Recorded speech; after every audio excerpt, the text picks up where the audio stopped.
Hello, good morning.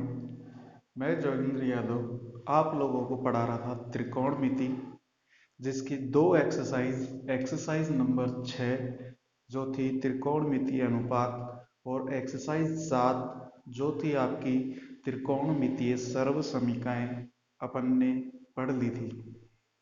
अब त्रिकोणमिति के अनुप्रयोग में आपकी एक्सरसाइज 8 ऊंचाई एवं दूरी ये पढ़ेंगे। तो देखिए, सबसे पहले यहाँ बात करें कि इस एक्सरसाइज में कौन से सूत्र लगेंगे, क्या आएगा, तो पहले वो बात करते हैं।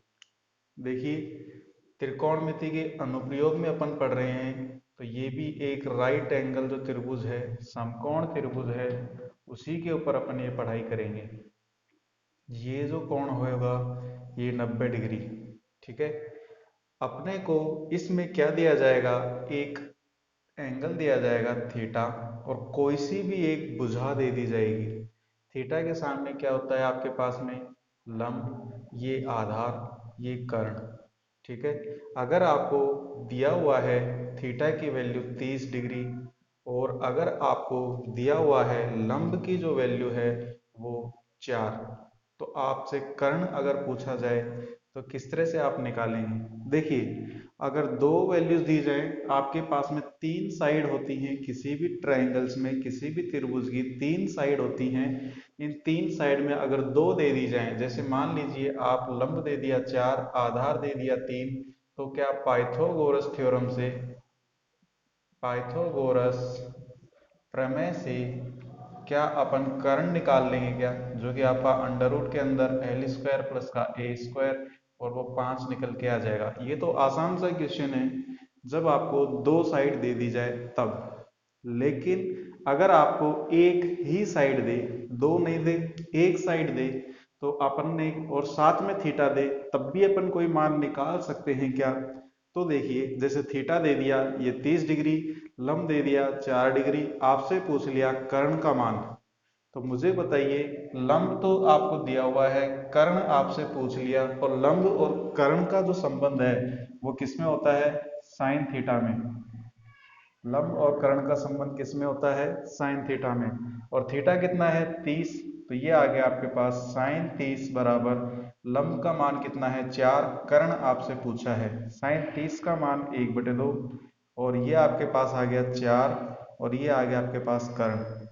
जैसे ही अपन ने ये मान रख दिया, के का मान कितना आ गया आपके पास में, के का मान आ गया 4 गुणा 2 बराबर 8, ठीक है। तो इस तरीके से अपन ये वैल्यूज निकाल सकते हैं। कोई भी आपके पास मान आ जाए, उसका मान अपन सॉल्व कर सकते हैं। साइन 30 यहाँ रखा, साइन 30 होता है आपका लंब बटे कर्ण। लंब का मान आपको दे रखा है 4 आएगा, कर्ण आपको निकालना है, साइन 30 का मान 1/2, तो जैसे ही कर्ण ऊपर गया 2 इससे गुणा हो जाएगा, ये 8 आ जाएगा। समझ में आया। ऐसे ही अगर आपको आधार पूछ लेता, तो लंब और आधार का जो रिलेशन है, लंब और आधार का रिलेशन 10 में होता है, फिर अपन लगाते 10/30। तो देखिए, मैं ये बताना चाह रहा हूं कि इस एक्सरसाइज में जो सूत्र काम में आएंगे वो वही आएंगे जो अपन पढ़ चुके हैं। अब अपन क्या क्या पढ़ चुके हैं उसके बारे में अपन बात करते हैं। तो देखिए, अपन क्या क्या पढ़ चुके हैं उस पे बात करते हैं। अपन ने पढ़ा है साइन थीटा, और साइन थीटा का मान होता है लंब बटे कर्ण, यानी कि लंब बटे कर्ण, ये काम में आएगा। कॉस थीटा, इसका मान होता है आधार बटे कर्ण, कॉस थीटा का मान आधार बटे कर्ण, इसका मतलब ए अपॉन के। और टेन थीटा का जो मान होता है वो होता है लंब बटे आधार, और ये मान आ जाएगा आपके पास में एल अपॉन ए। एक तो अपन ये तीन फॉर्मूले काम में लेंगे। दूसरा, आपको थीटा की वैल्यूज भी पता होनी चाहिए, साइन में, कॉस में और टेन में। तो थीटा की वैल्यूज भी अपन एक्सरसाइज 6 में पढ़ चुके। 0 डिग्री, 30 डिग्री, 45 डिग्री, 60 डिग्री और 90 डिग्री। और अपन साइन थीटा की वैल्यू, साइन 0 की वैल्यू 0, साइन 30 की 1/2, साइन 45 की 1/√2 और √3/2 और 1। कॉस में अगर चाहिए था तो ये आ गया 1, ये आ गया √3/2, ये आ जाएगा 1/2 और उसके बाद में 1/√2, 1/2, 0। अगर टेन थीटा चाहिए तो टेन थीटा का मान 0, 1/√3, 1√3 और इन्फिनिटी। देखिए मैंने आपको सिर्फ ये 3 के ही बताए और नहीं बताए, सारे आपको याद होने चाहिए। और अपन याद कर चुके फॉर्मूले एक्सरसाइज नंबर 6 और 7 में। मैंने 3 इसलिए बताए क्योंकि अगर अपन कोसेक लेते तो कोसेक लंब और कर्ण ही होता है क्या, तो इसका मतलब आप साइन से भी काम चला लोगे।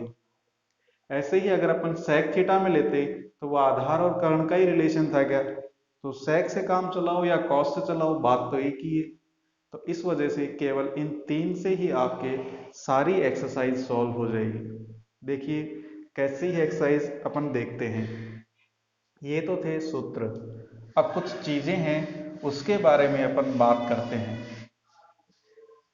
ये अपने जो पिछले एक्सरसाइज में अपन पढ़ चुके हैं वो मैंने आपको बताया है। अब इस एक्सरसाइज में थोड़ा सा कुछ ऐड है, वो देखिए क्या है। जैसे कि आपके पास में कोई एक प्रेक्षक है, जैसे मैं ये इंसान बनाऊं तो ये आपके पास में एक प्रेक्षक है, इसको बोलते हैं प्रेक्षक। इसका मतलब ये है देखने वाला। ये प्रेक्षक क्या देखता है कि एक बिल्डिंग उसकी खिड़की है, ये किसी बिल्डिंग है, ये कोई खिड़की है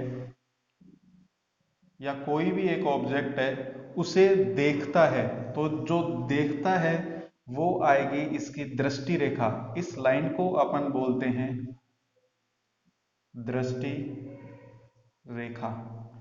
अब नीचे से कोई ऑब्जेक्ट ऊपर की ओर देखता है। अब देखिए नीचे से अपन ऊपर किसी बिल्डिंग की खिड़की को देख सकते हैं, नीचे से खड़े होके अपन ऊपर किसी पेड़ के ऊपर लगे हुए फल को देख सकते हैं, या नीचे से अपन उड़ते हुए हवाई जहाज को देख सकते हैं, या नीचे से अपन ऊपर बादल को देख सकते हैं। तो नीचे से ऊपर की ओर देखता है और वो क्षैतिज के साथ जो कोण बनाता है, ये आपकी है क्षैतिज रेखा। ये है आपकी क्षैतिज रेखा। तो क्षैतिज के साथ जो कोण बनाता है उस कोण को अपन नाम देते हैं उन्नयन कोण। क्या नाम देते हैं? उन्नयन कोण। इस बात को याद रखिएगा, ध्यान रखिएगा कि रेखा क्षैतिज के साथ जब नीचे से अपन ऊपर की ओर देखेंगे तब जो कोण बनेगा वो होगा उन्नयन कोण, यानी कि एलिवेशन एंगल। ऐसे ही देखिए वापस मैं आपको एक चीज बताता हूं, दोबारा क्या बात है उसके बारे में अपन बात करते हैं। ये चीज अपन ने देखी, उन्नयन कोण आपको समझ में आ गया। अब अगर कोई एक बंदा है या एक प्रेक्षक है, वो क्या करता है, ये प्रेक्षक ऊंचाई से और नीचे किसी आती हुई कार को देखता है। मान लीजिए वो अपने छत के ऊपर खड़ा है और वो नीचे आती हुई किसी कार को देखता है। इस तरह से कोई कार है आपके पास में, इसे वो देखता है। तो जो देखेगा वो आपके पास अब ऊपर से नीचे की ओर देख रहा है, तो ये तो दृष्टि रेखा ही कहलाएगी, दृष्टि रेखा। और वो जो हॉरिजन होगा ये आपकी होगी क्षैतिज रेखा, इसे बोलेंगे क्षैतिज रेखा। और अब जो कोण बनेगा इस कोण को अपन नाम देंगे अवनमन कोण। क्या नाम देंगे? अवनमन कोण। देखिए पहले ये जो प्रेक्षक है ये नीचे से ऊपर की ओर देख रहा था, तो जो कोण था क्षैतिज के साथ वो था उन्नयन कोण। अब ये प्रेक्षक ऊंचाई से नीचे की ओर देख रहा है किसी भी ऑब्जेक्ट को, जैसे मान लिया कार को, तब ये देखने वाली लाइन दृष्टि रेखा, ये आपकी लाइन है क्षैतिज रेखा। और जो कोण बना उसका नाम है अवनमन कोण या एंगल ऑफ डिप्रेशन। बस इतनी सी चीज है। अब चलिए कुछ क्वेश्चंस हैं या एग्जांपल्स हैं वो करते हैं। तो आइए एग्जांपल्स करते हैं अपन और देखते हैं क्या क्वेश्चन है। ये चीज अब आपके समझ में आ गई होगी। देखिए पहला एग्जाम्पल है आपके पास में कि कोई एक टावर है, उसका उन्नयन कोण ग्राउंड के साथ, जैसे मान लीजिए आपके पास में एग्जाम्पल नंबर एक टावर है, ये आपके पास में है टावर। ठीक है, इसका नाम दे दिया अपन ने कि ये क्या है, एक टावर है। और ये ग्राउंड पे कोई पॉइंट है, उसके साथ ये आपके पास में ग्राउंड, इसके ऊपर कोई पॉइंट है, मान लीजिए ये पी पॉइंट है, ये टावर है आपका ए बी। तो ग्राउंड का जो पॉइंट पी, तो नीचे वाला जो उन्नयन कोण है वो आपको दिया हुआ है 60 डिग्री। क्या दिया हुआ है? 60 डिग्री। इफ अब देखिए क्या कहा है कि पॉइंट इज, जो आपका बिंदु है वो 10√3 मीटर दूर है ग्राउंड से। इसका मतलब आपके पास ये जो पी बिंदु है ये इसके ग्राउंड पॉइंट से कितना दूर है? 10√3 मीटर की दूरी पे है। आ गई बात समझ में? और आपने हाइट पूछी है कि टावर की ऊंचाई क्या होगी, तो मान के चलते हैं कि माना टावर की जो ऊंचाई है, टावर की ऊंचाई कितनी है? h metre. कितनी है? h metre. अब मुझे बताइए ये 60 डिग्री के लिए लंब h हुआ क्या और आधार आपका tan√3 हुआ क्या? लंब और आधार का जो संबंध है वो क्या tan थीटा में होता है क्या? तो tan 60 का मान जो आएगा, लंब कितना है आपके पास? h, और ये कितना है आपके पास में? tan√3। यहां से जब h की वैल्यू निकालेंगे तो क्या tan 60 की वैल्यू √3 ही होती है क्या? तो √3 बराबर आ गया h अपॉन tan√3। मल्टीप्लाई करेंगे तो tan√3 मल्टीप्लाई √3 किसकी वैल्यू है? h की। √3 को √3 से मल्टीप्लाई करेंगे तो 3 आ जाएगा h की वैल्यू, और 10 × 3 30 मीटर, ये h। तो आपके पास आप लिख सकते हो, अतः जो टावर की ऊंचाई आ गई, टावर की ऊंचाई वो कितनी आ गई? 30 मीटर। कितनी आ चुकी है? 30 मीटर। तो इस तरीके से आपको क्वेश्चन सॉल्व करने होंगे। देखिए मैं आपको एक बार फिर से समझा रहा हूं। आपको बोर्ड पे ए बी एक टावर है, इस टावर का जो नीचे का पॉइंट है बी, इससे 10√3 मीटर पे कोई पॉइंट है पी, और टावर का जो टॉप है, शिखर है, वो इस पी पॉइंट से 60 डिग्री का कोण बनाता है, जो कि उन्नयन कोण है। आपसे टावर की ऊंचाई पूछी है, तो 60 डिग्री के लिए जो आपका लंब होगा वो टावर की ऊंचाई होगी, जो कि h अपन ने मान ली, और बीपी जो है वो आधार होगा, जो कि 10√3 मीटर आपको दिया हुआ है। और tan थीटा का रिलेशन होता है लंब बटे आधार, इसलिए tan में लगाया, और tan में लगाने के बाद आपको h की वैल्यू सॉल्व हो गई। देखिए इसी तरह से एक एग्जाम्पल और करके देखते हैं, फिर आपको ये और अच्छे से समझ में आएगा। तो अगला एग्जाम्पल अपन देखते हैं कि क्या बात है, कैसा क्वेश्चन है, ताकि आपको और अच्छे से समझ में आए। देखिए आपको दिया हुआ है एंगल ऑफ अवनमन कोण का मान दिया हुआ है। इस बार एक ब्रिज है आपके पास में, जैसे कि मान लीजिए कोई नदी है या एक ब्रिज है, और उससे ये पूछा है कि एक ब्रिज जो कितना है, 50 मीटर ऊंचा ब्रिज है, जो 30 डिग्री का कोण बनाता है किसी नाव से। ठीक है, तो ये एक ब्रिज है आपके पास में, ये कितना है? 50 मीटर, और ये किसी के साथ में ये कोई नाव देखता है, और अवनमन कोण, तो अवनमन कोण तो यहीं से बनेगा, कितना दिया हुआ है आपके पास? 30 डिग्री।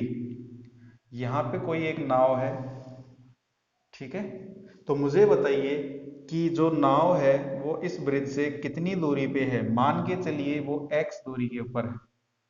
कितनी दूरी पे है? x। नाम दे दीजिए इसको, ये आपका A पॉइंट, ये B, ये C, ये आपकी हो गई 90 डिग्री का कोण।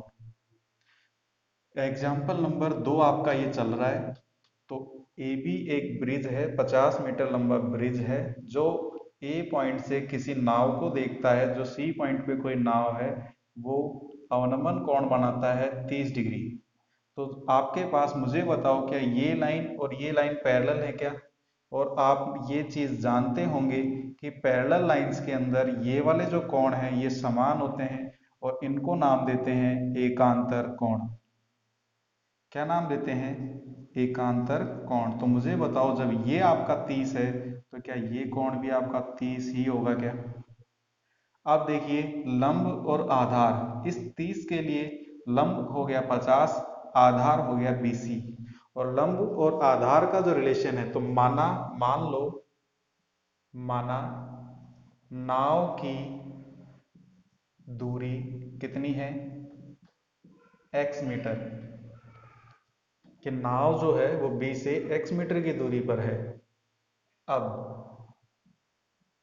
मुझे बताइए, आपके पास में tan 30, ये आ गया tan 30, इसका मान लंब बटे आधार, तो ये आपका लंब आ गया 50 और आधार आपके पास आ गया x।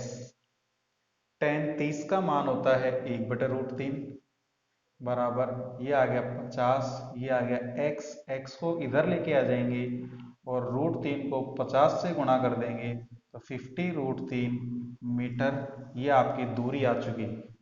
तो अपन लिखेंगे कि अतः नाव की जो दूरी है वो कितनी है? 50√3 मीटर।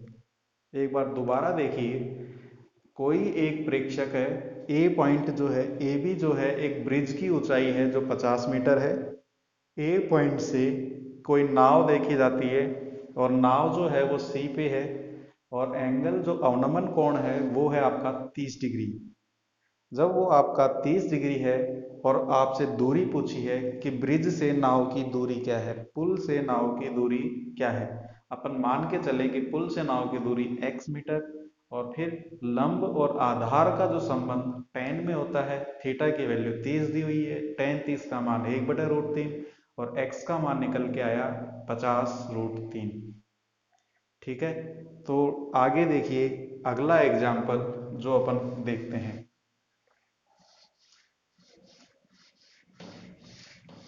इसी तरह का एग्जाम्पल देखते हैं अपन और फिर क्वेश्चंस के ऊपर देखेंगे। इसमें देखिए, इसमें दिया हुआ है आपके पास में कि कोई एक 1.5 मीटर ऊंचा स्टूडेंट है।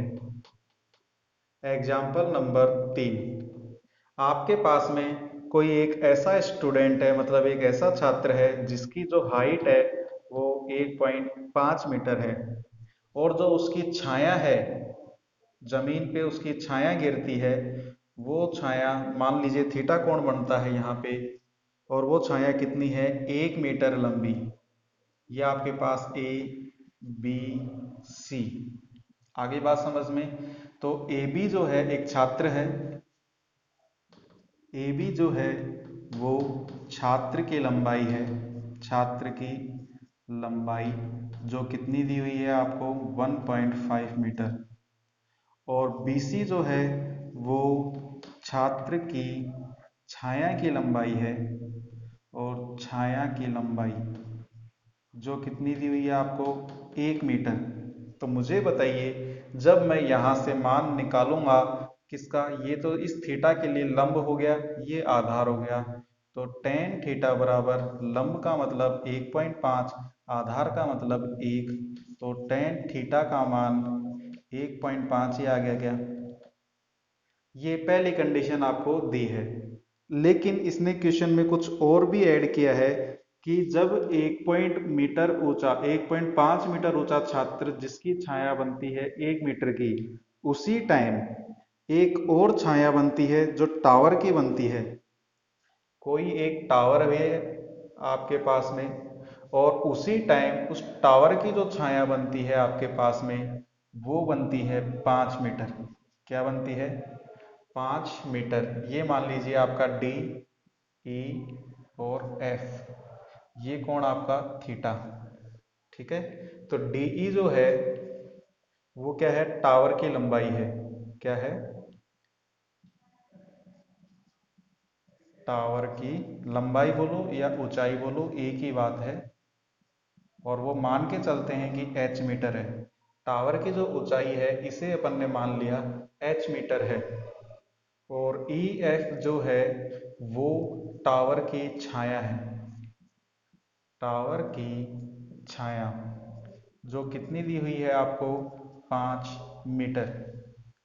देखिए, जब अपन ने ये बात की है, क्वेश्चन ये देखो, दोबारा से एक बार मैं आपको क्वेश्चन बोल देता हूं कि 1.5 मीटर ऊंचा एक छात्र है जिसकी छाया बनती है 1 मीटर। उसी टाइम, जिस टाइम पे छाया बनती है उसी टाइम एक टावर भी है जिसकी छाया बनती है 5 मीटर। तो टावर की ऊंचाई ज्ञात करो। तो देखो, यहाँ पे भी जो आपका संबंध लंब और आधार का ही है क्या? और लंब और आधार का संबंध tan थीटा में ही होता है। लंब है आपका h, आधार है आपका 5। तो देखिए, tan थीटा का मान समीकरण एक से कितना आ जाएगा? 1.5 बराबर h अपॉन 5।